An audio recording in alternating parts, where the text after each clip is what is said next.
Being Intel's futurist, I feel very lucky that I get to travel all over the world and talk to people about the future.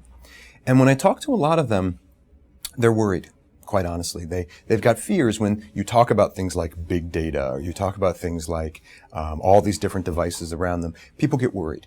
What worries people actually isn't the technology. What worries people is the effect that technology could be having on their lives.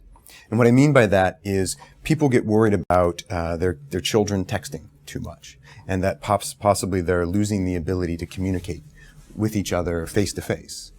And what I tell people is, that's good. You actually should be worried about that. That's a very good thing.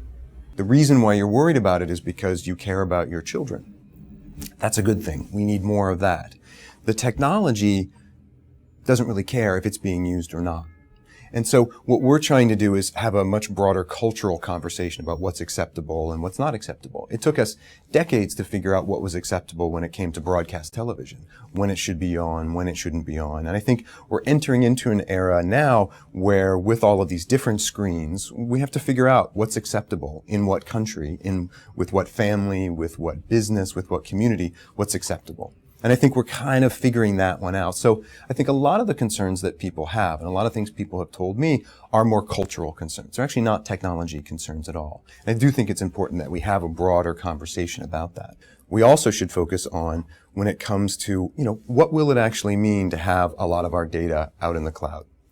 What will it mean to have a lot of our personal information on our different devices? I think it's in that and understanding and embracing the fact that we're going to be able to do all this really awesome stuff with this technology and all this awesome stuff with data, but to understand we need to make sure that we give the consumers, that we need to give people as much control as possible.